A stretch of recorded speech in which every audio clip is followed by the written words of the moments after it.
इफिसियों अध्याय 3 में पौलुस इस पत्र में 2 बार इस कारण के बारे में कहेगा और हर बार यह रहस्य के कारण के लिए होगा। क्या आप जानते हैं कि संसार की उत्पत्ति से पहले परमेश्वर के पास एक रहस्य था? पहले अध्याय में परमेश्वर ने कहा कि जैसे उसने हमें जगत की उत्पत्ति से पहले उसमें चुन लिया कि हम उसके सम्मुख प्रेम में पवित्र और निष्कलंक हों। इफिसियों 1 अध्याय आयत 4।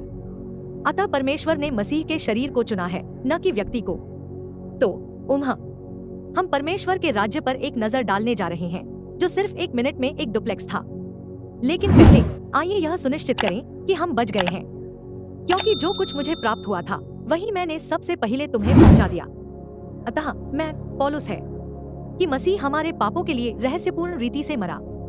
शास्त्रों के अनुसार वह हमारे पापों के लिए रहस्यमय तरीके से मरा, न कि केवल इस्राएल के लिए, और उसे दफनाया गया और शास्त्रों के अनुसार वह तीसरे दिन फिर से जी उठा। प्रथम कुरिन्थियों 15 अध्याय आयतें 3 और 4। अतः मसीह उन लोगों के पापों का भी भुगतान करने के लिए क्रूस पर मरा जो रहस्य में थे, और उसे दफना दिया गया और वह पुनः जीवित हो गया, यह सिद्ध करने के लिए कि उसका बलिदान पर्याप्त था। यदि आप अभी भी निश्चित नहीं हैं कि आप बचाए गए हैं, तो रोमियो अध्याय 1 से 5 तक को बार बार पढ़ें जब तक कि आप निश्चित न हो जाएं कि आप बचाए गए हैं, क्योंकि स्वाभाविक या उद्धार न पाया हुआ मनुष्य परमेश्वर के सत्य को नहीं समझ सकता, लेकिन हमारी सोच क्राइस्ट जैसी है। अतः परमेश्वर ने अध्याय 2 के अंत में कहा है कि तुम भी उसी में आत्मा के द्वारा परमेश्वर का निवास स्थान होने के लिए एक साथ बनाए गए हो। इफिसियों 2 का 22। अतः मसीह का शरीर भी आत्मा के द्वारा परमेश्वर का निवास स्थान होने के लिए एक साथ बनाए गए हो। इफिसियों 2 का 22। अतः मसीह का शरीर भी आत्मा के द्वारा परमेश्वर का निवास स्थान है। या आप जानते हैं, हमारे पास परमेश्वर के राज्य में एक विरासत है। अतः परमेश्वर का राज्य भविष्यवाणी से बना है, जो कि मसीह की सांसारिक सेवकाई है, तथा रहस्य से बना है, जो कि मसीह की स्वर्गीय सेवकाई है। एक क्रूस से उसने दोनों समूहों को बचा लिया। परमेश्वर ने यशायाह में ऐसा कहा, क्योंकि यहोवा जो आकाश का सृजनहार है वह यूं कहता है, परमेश्वर ने स्वयं पृथ्वी का निर्माण किया और इसे बनाया, उसी ने इसे स्थापित किया है। उन्होंने इसे व्यर्थ नहीं बनाया, उसने इसे बसने के लिए बनाया था। मैं ही प्रभु हूँ और कोई दूसरा नहीं है। तो यह यशायाह 45 के 18 है। इसलिए परमेश्वर की इच्छा स्वर्ग और पृथ्वी पर निवास करने की है, और पौलुस हमें यही बात समझा रहा है। इसलिए पहले अध्याय में उन्होंने कहा परमेश्वर का राज्य, इफिसियों 1 का 10। उन्होंने कहा इफिसियों 2 का 19 में परमेश्वर का घराना, प्रभु का मंदिर, 2 का 21 परमेश्वर का निवास, 2 का 22 और वह इस 3 अध्याय की आयत 15 में परमेश्वर के संपूर्ण परिवार के बारे में कहेगा, क्योंकि रहस्य पक्ष की संपूर्ण रूपरेखा तब तक ज्ञात नहीं की गई थी जब तक पौलुस बचा नहीं लिया गया था। अब वह परमेश्वर के राज्य के बारे में बात करने के बाद परमेश्वर के निवास के रहस्यमय पक्ष पर ध्यान केंद्रित करने जा रहा है। अब पौलुस परमेश्वर के निवास के रहस्यपूर्ण पक्ष के बारे में बात करता है। इसी कारण मैं पौलुस तुम अन्य जातियों के लिए यीशु मसीह का बंदी बना हूँ। सो पौलुस हमारे निवास के कारण रोम में बंदी है, परंतु तुम अन्य जातियों के लिए अपने आप को यीशु मसीह का बंदी समझता है। यदि तुमने परमेश्वर के उस अनुग्रह के प्रबंध का समाचार सुना है जो शब्द मुझे तुम्हारे लिए दिया गया है। इस प्रकार परमेश्वर ने यह रहस्य पौलुस को बताया और पौलुस ने इसे हम पर प्रकट किया।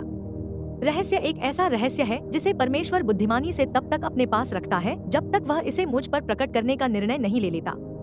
यहाँ पर पौलुस है और तुम अन्य जाति हो। परमेश्वर अनुग्रह प्रदान कर रहा है या वितरित कर रहा है तथा सभी पापियों को यह विश्वास करने का अवसर दे रहा है कि उसके पुत्र ने क्या किया है तथा उसकी आत्मा को प्राप्त करें, कि उसने मुझ पर प्रकाश के द्वारा रहस्य प्रकट किया। इस प्रकार पौलुस को वह रहस्य ज्ञात हुआ। और अब आता है कोष्ठक, जैसा कि मैंने पहले भी कुछ शब्दों में लिखा है। तो वह कब था? खैर, हम थोड़ी देर में इस पर विचार करेंगे। ऐसा कब हुआ कि उन्होंने कुछ शब्दों में एक फरमाया जिसे तुम पढ़ो। तुम मसीह के रहस्य में मेरे ज्ञान को समझ सकते हो, इसलिए इसे मसीह का रहस्य कहा जाता है। और पौलुस चाहता है कि हम मसीह के रहस्य के विषय में उसके ज्ञान को समझें, और इसे समझने के लिए हमें पौलुस ने जो लिखा है उसे पढ़ना होगा, जो और समयों में मनुष्यों की संतानों को ऐसा नहीं बताया गया था, जैसा कि अब आत्मा के द्वारा उसके पवित्र प्रेरितों और भविष्यद्वक्ताओं पर प्रकट किया गया है। इसलिए इसका खुलासा नहीं किया गया। यह एक गुप्त रहस्य था जो पौलुस को बताए जाने तक किसी भी व्यक्ति को नहीं बताया गया था। हाँ, तो और यह आत्मा द्वारा पवित्र प्रेरितों और भविष्यद्वक्ताओं को प्रकट किया गया है। तो ये रहस्य और भविष्यवाणी में पवित्र प्रेरित और भविष्यद्वक्ता है कि अन्य जाति भी सुसमाचार के द्वारा मसीह में साझी वारिस और एक ही देह के और प्रतिज्ञा के भागी हों, ताकि अन्य जाति यहूदियों के साथ एक ही देह में हो और उसकी प्रतिज्ञा के भागी हों, जो उसकी आत्मा है, जैसा कि इफिसियों 1:13 में बताया गया है, सुसमाचार के द्वारा।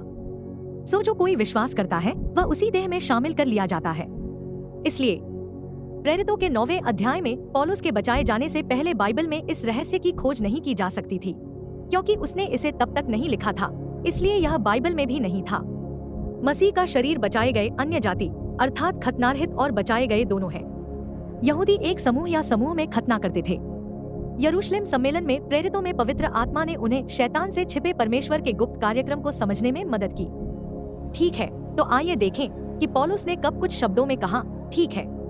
इसलिए पौलुस ने गलातियों में कहा, परंतु हे भाइयों, मैं तुम्हें प्रमाण देता हूँ कि जो सुसमाचार मेरे द्वारा सुनाया गया वह मनुष्य के अनुसार नहीं है, क्योंकि वह मुझे मनुष्य की ओर से नहीं मिला और न मुझे सिखाया गया, परंतु यीशु मसीह के प्रकाश के द्वारा मिला है। गलातियों 1:11 और 12। अतः यह रहस्य कुछ ऐसा था जो पौलुस को यीशु मसीह के प्रकाशन द्वारा प्राप्त हुआ, लेकिन जीत इफिसियों 2:13 से 18 तक हुई। यह पिछले अध्याय में था। पर अब जब पौलुस मसीह यीशु में उद्धार पा गया, तो हे अन्य जाति जो पहले दूर थे, मसीह के लोहू के द्वारा निकट हो गए हैं, क्योंकि वही हमारा मिल है, जिसने दोनों को एक कर लिया और अलग करने वाली दीवार को जो बीच में थी गिरा दिया, और अपनी देह में बैर अर्थात व्यवस्था की वह आज्ञा जो विधियों की रीति पर थी मिटा दिया, कि वह अपने आप में से अर्थात यहूदी और यूनानी दोनों से एक नया मनुष्य उत्पन्न करे। इसलिए मेल मिलाप करो कि एक नया मनुष्य जो मसीह की देह है, और क्रूस के द्वारा यहूदियों और अन्य जातियों दोनों को एक देह बनाकर परमेश्वर से मिला दो। यह क्रूस के द्वारा हुआ, क्योंकि यह तब तक आरंभ नहीं हुआ जब तक कि प्रेरितों के काम 9 तक शत्रुता का नाश नहीं हो गया। सो मसीह की देह में न तो यहूदियों से और न अन्य जातियों से कोई बैर है, और उसी ने आकर तुम्हें जो अन्य जातियों से दूर थे और उन्हें जो यहूदियों के निकट थे शांति का सुसमाचार सुनाया, क्योंकि उसके द्वारा हम दोनों की एक आत्मा में पिता के पास पहुंच होती है। तो यही वह समय था जब पौलुस ने पहले कुछ शब्दों में बात की थी। ठीक है, तो चलिए जारी रखते हैं। इसलिए परमेश्वर के अनुग्रह के उस दान के अनुसार जो उसकी सामर्थ के प्रभाव से मुझे दिया गया, मैं सेवक बना। अतः पौलुस को दिया गया उपहार उसका प्रेरितत्व था। मुझ पर जो सब पवित्र लोगों में सबसे छोटा हूँ, क्या यह अनुग्रह दिया गया है? तो फिर वह यह क्यों कहता है कि वह सभी संतों में सबसे छोटा है? खैर, पहले कुरिन्थियों 15:5 में उन्होंने कहा, और वह कैफा जो पीटर है द्वारा देखा गया था। फिर वह एक ही बार में सभी 12 प्रेरितों में से एक के रूप में दिखाई दिया, और अंत में वह मुझे भी असमय जन्मे व्यक्ति के रूप में दिखाई दिया। अतः पौलुस को 12 चेलों के बाद पवित्र आत्मा प्राप्त हुई, क्योंकि मैं तो प्रेरितों में सबसे छोटा हूँ और प्रेरित कहलाने के योग्य भी नहीं, क्योंकि मैंने परमेश्वर की कलीसिया को सताया और उसने भी सताया पतरस का समूह। परंतु परमेश्वर के अनुग्रह से मैं जो कुछ भी हूँ और उसका अनुग्रह जो मुझ पर हुआ वह व्यर्थ नहीं हुआ, परंतु मैंने उन सब से बढ़कर परिश्रम भी किया है। तो भी यह मेरी ओर से नहीं, वरन परमेश्वर के अनुग्रह से हुआ जो मुझ पर था। प्रथम कुरिन्थियों 15:8 से 10। इसलिए पौलुस मुझसे कहता है कि मैं सब पवित्र लोगों में से छोटा कौन हूँ? क्या यह अनुग्रह इसलिए दिया गया है कि मैं प्रचार करूं? अन्य जातियों के बीच मसीह का धन अगम्य है, इसलिए उनका भी अगम्य है, क्योंकि पौलुस के लिखने से पहले वे बाइबल में नहीं थे। क्योंकि शैतान बाइबल पढ़ता है और परमेश्वर इसे शैतान से गुप्त रखना चाहता था और सभी मनुष्यों को दिखाना चाहता था कि रहस्य की संगति क्या है। सो उस भेद की संगति यह है कि यहूदी और यूनानी एक देह होकर एक हों और जगत के आरंभ से उस परमेश्वर में गुप्त थे जिसने सब वस्तुएं यीशु मसीह के द्वारा सृजी।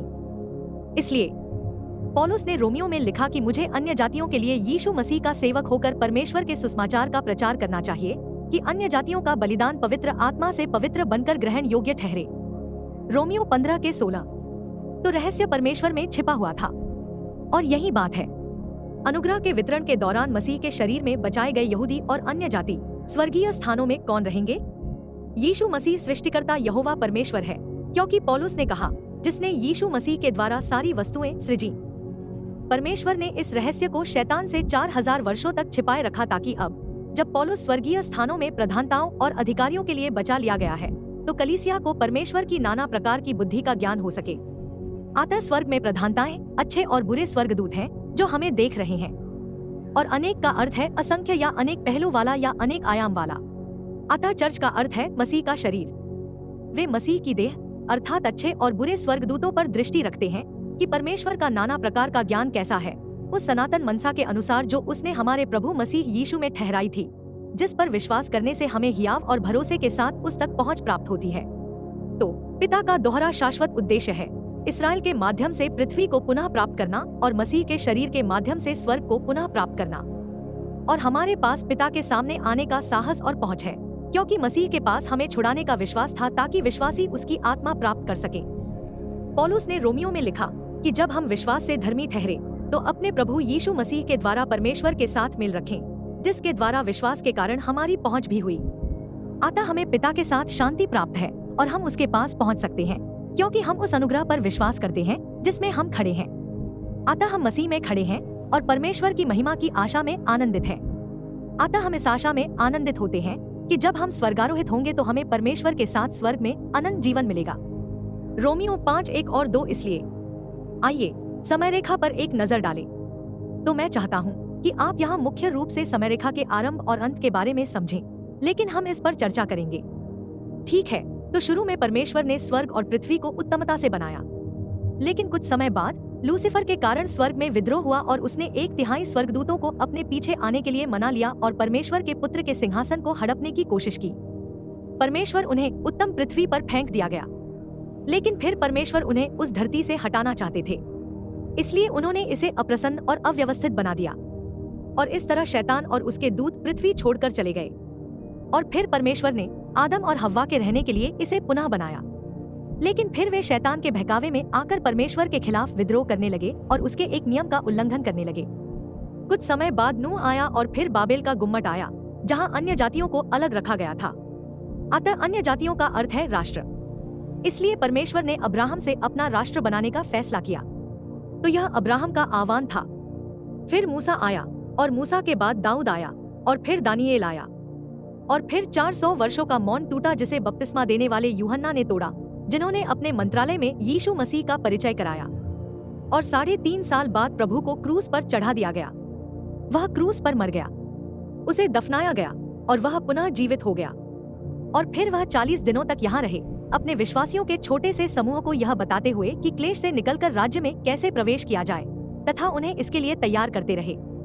और फिर उसने कहा, यरूशलेम में रहो, क्योंकि मैं पवित्र आत्मा को भेजने वाला हूँ। इसलिए उसने पिन्तेकुस्त के दिन पवित्र आत्मा को भेजा और उन्होंने 1 वर्ष के लिए राज्य का नया प्रस्ताव दिया। लेकिन प्रेरितों के काम 7 में स्तिफनुस को पत्थरवाह किया गया। तो यह इसराइल का पतन था। फिर क्लेश भेजने के स्थान पर तरसुस के शाऊल के सामने यीशु मसीह का प्रकट होना, जिसे अनुग्रह का प्रबंध दिया गया था, मसीह की देह के लिए रहस्य जो स्वर्ग में रहेगा, हुआ और हमारे अनुग्रह का प्रबंध यीशु मसीह के एक और भविष्यवाणी किए गए प्रकट होने से समाप्त होगा, जिसे मेघारोहण कहा जाता है। फिर परमेश्वर अंततः क्लेश या क्लेश के 7 वर्ष शुरू करेगा, जहां वह कुछ और लोगों को अपने पार्थिव राज्य में बचा लेगा। फिर उसका दूसरा आगमन होता है और वह अपना पहला 1000 साल का शासन स्थापित करता है। उसके बाद महान श्वेत सिंहासन का निर्माण और फिर इफिसियों 1:10 आता है। उसके बाद जब वह एक नया स्वर्ग और एक नई पृथ्वी बनाएगा। ठीक है, एक नया स्वर्ग और नई पृथ्वी, तो अब हम नए रूप में वापस आ गए हैं। क्या आप जानते हैं कि वह पूर्णतः बना हुआ स्वर्ग और पृथ्वी जिससे उसने शुरुआत की थी? और जो लोग महान श्वेत सिंहासन के न्याय पर विश्वास नहीं करेंगे, उन्हें आग की झील में डाल दिया जाएगा।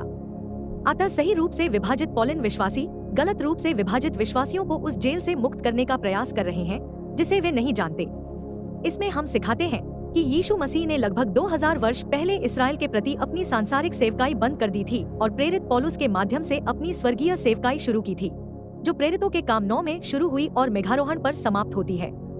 पौलुस के 13 पत्रों में, रोमियो, फिलेमोन के माध्यम से हम मसीह की देह, सिद्धांत, पद, चाल चलन और नियति को पाते हैं तथा मसीह में मसीह के साथ अपनी पहचान भी पाते हैं। अतः परमेश्वर ने इसराइल के कार्यक्रम को अस्थायी रूप से स्थगित कर दिया है और अनुग्रह के प्रबंध को सम्मिलित कर दिया है। अतः संपूर्ण क्लेश और राज्य स्थगित हो गया है, क्योंकि परमेश्वर ने रहस्य को सम्मिलित कर दिया है।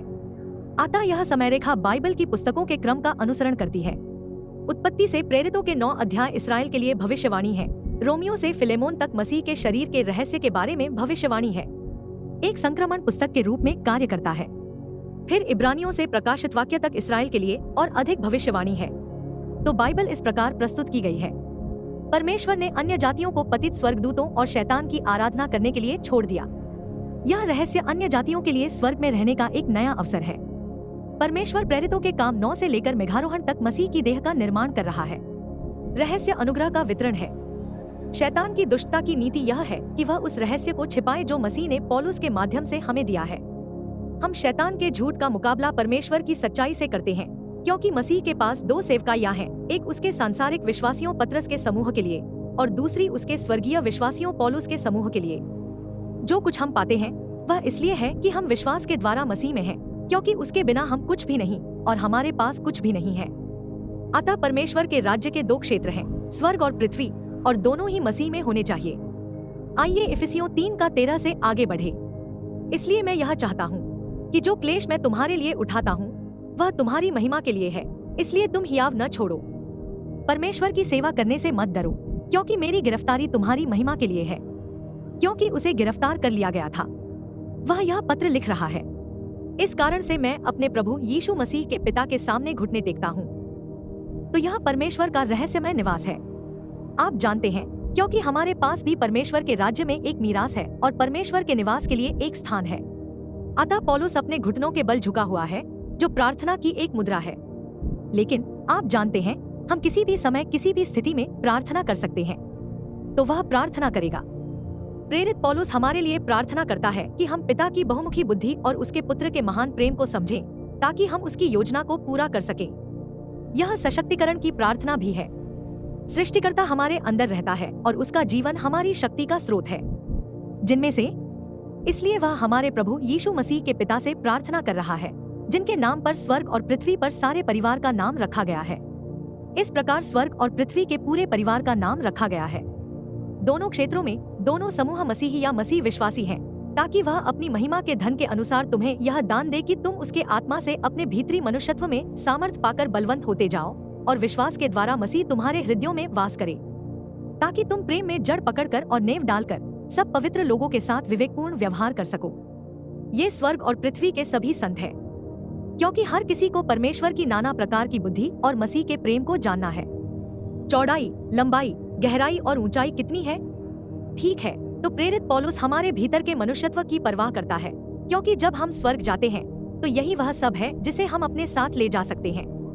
हमारा आंतरिक मनुष्य हमारी आत्मा से बना है, जो हमारे मन में है, और हमारी आत्मा से बना है, जो हमारे हृदय में है। निहित का अर्थ है रहस्य में दृढ़ रहना। ग्राउंडेड का अर्थ है ठोस आधार या ध्वनि में ठोस।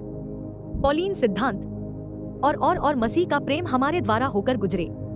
तो ध्यान दे कि उन्होंने कहा कि आत्मा हमारे भीतरी मनुष्यत्व में है, ताकि विश्वास के द्वारा मसीह तुम्हारे हृदयों में बसे। अतः उसने गलातियों 6:4 में भी कुछ ऐसा ही कहा, और क्योंकि तुम पुत्र हो, परमेश्वर ने अपने पुत्र के आत्मा को तुम्हारे हृदयों में भेजा है, जो कह रहा है, हे अब्बा, हे पिता। गलातियों 4:6 उसके पुत्र का आत्मा हमारे हृदयों में है। तो वह क्या है जिसके 4 आयाम हैं, अर्थात चौड़ाई, लंबाई, गहराई और ऊंचाई? हाँ, तो क्या क्या है? 4 आयाम किसमें हैं? खैर, यह मसीह का प्रेम नहीं हो सकता, क्योंकि वह कहता है, और मसीह का प्रेम। अगला, तो यह क्या है? खैर, यह वही है जिसका उल्लेख उन्होंने 1:10 में किया है। मेरा मतलब है 3:10। यह परमेश्वर की बहुआयामी बुद्धि है। देखना, बहुआयामी, उनकी बुद्धि अविश्वसनीय है। पिता का ठीक है, इसलिए, और मसीह के उस प्रेम को जान सको जो ज्ञान से परे है, ताकि तुम परमेश्वर की सारी भरपूरी तक परिपूर्ण हो जाओ।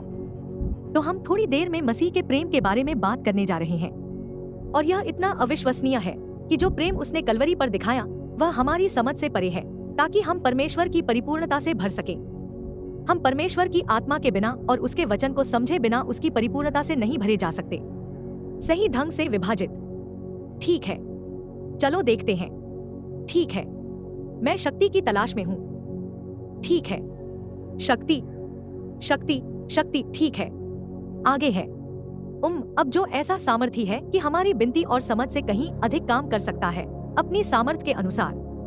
ओह, यह वही है जो हम में कार्य करता है। कलीसिया में मसीह यीशु में उसकी महिमा युगानुयुग होती रहे। आमीन। इस प्रकार पौलुस अपनी प्रार्थना समाप्त करता है और कहता है कि अंतहीन संसार अनंत काल के लिए है, तो हम हैं। पौलुस पिता की विविध बुद्धि के लिए उसकी महिमा करना चाहता है। अतः पौलुस ने दूसरे कुरिन्थियों में उस शक्ति के विषय में बात की, और उसने मुझसे कहा, मेरा अनुग्रह तेरे लिए बहुत है, क्योंकि मेरी सामर्थ निर्बलता में सिद्ध होती है।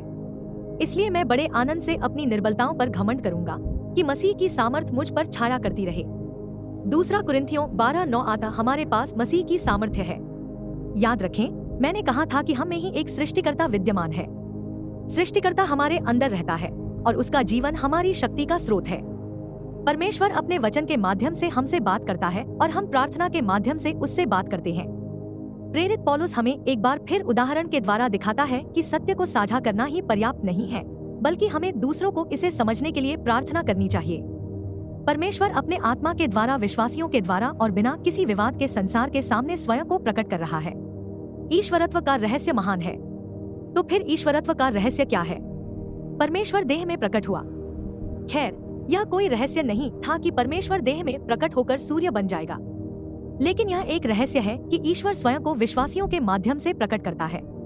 आत्मा में न्याय संगत आता उसकी आत्मा का हमारे अंदर होना हमें धर्मी ठहराता है। स्वर्गदूतों का दर्शन, देवदूत हमें देख रहे हैं। अन्य जातियों को प्रचार किया। पौलुस अन्य जातियों को प्रचार कर रहा है जिस पर आज संसार में विश्वास किया जा रहा है और जो महिमा में ऊपर उठा लिया गया है। यही हमारा परमानंद है। प्रथम तीमुथियुस 3:16 आता हमारे पास एक नया प्रेरित पौलुस, एक नया सुसमाचार, विश्वास द्वारा औचित्य, अनुग्रह का एक नया प्रबंध, एक नया एजेंसी, मसीह का शरीर, एक नया श्रोतागण, सभी लोग, यहूदी तथा एक नया प्रचालन तंत्र भी है। अनुग्रह न कि व्यवस्था, एक नई सेवकाई, मेलमिलाप और एक नया भाग्य।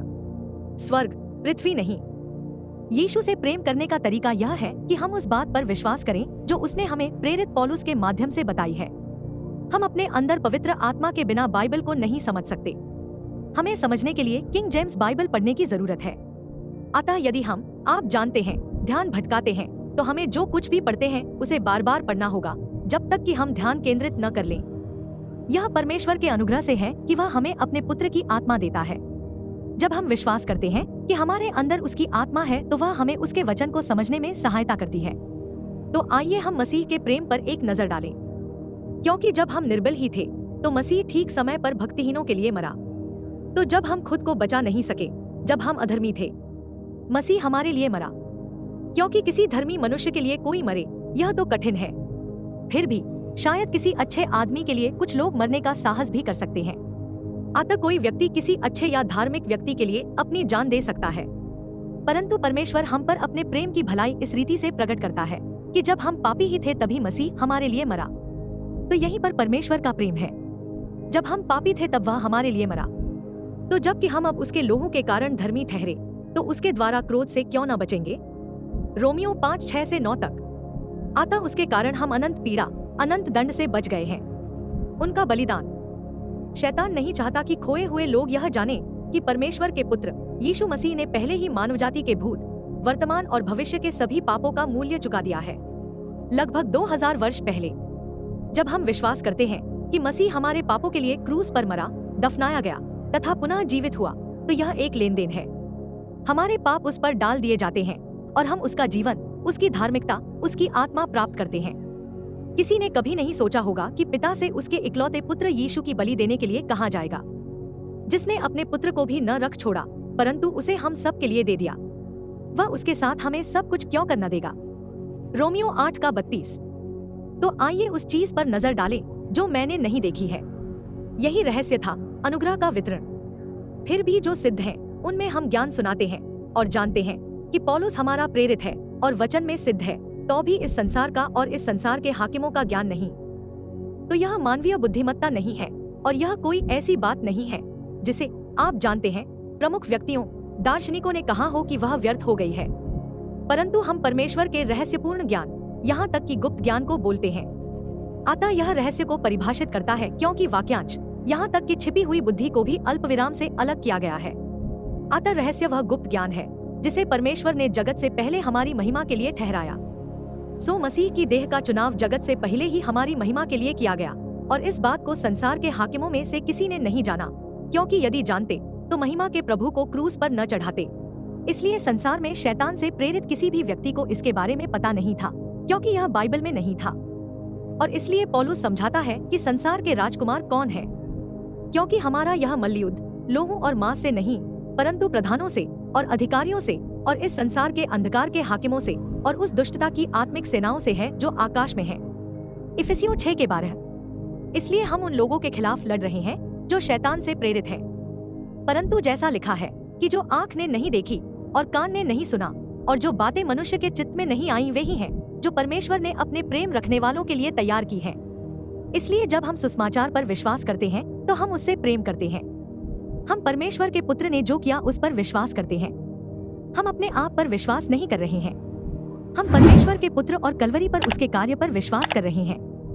परंतु परमेश्वर ने अपने आत्मा के द्वारा उनको हम पर प्रकट किया है। क्योंकि आत्मा सब बातें वरन परमेश्वर की गूढ़ बातें भी खोजता है, यहाँ तक कि स्वाभाविक मनुष्य आंख, कान और मन उन बातों को नहीं समझ सकते जो परमेश्वर ने अपने प्रेम रखने वालों के लिए तैयार की है। लेकिन एक बार जब हम में आत्मा आ जाती है तो हम रहस्य को समझ जाते हैं। क्योंकि कौन किसी मनुष्य की बातें जानता है, केवल मनुष्य की आत्मा जो उसमें है। वैसे ही परमेश्वर की बातें भी कोई नहीं जानता, केवल परमेश्वर का आत्मा ही जानता है। अतः एक बार जब हमारे पास परमेश्वर की आत्मा आ जाती है तो हम रहस्य को समझ सकते हैं, विशेषकर यदि हम सही बाइबल का प्रयोग कर रहे हों। राजा जेम्स मसीह का शरीर एक गुप्त रहस्य था, छिपा हुआ परमेश्वर। इफिसियों 3:9 तक जब तक मसीह ने इसे पौलुस को प्रकट नहीं किया। तो आइए हम इस बड़े समय रेखा पर एक त्वरित नजर डालें। ठीक है, गुप्त रहस्य क्रूस के बाद है। तो क्रूस, यह क्रूस के बाद है। और प्रेरितों के अध्याय 7 में इस्राएल के पतन के बाद स्तिफनुस को पत्थरवाह किया गया। इसकी शुरुआत 9वें अंक में हुई।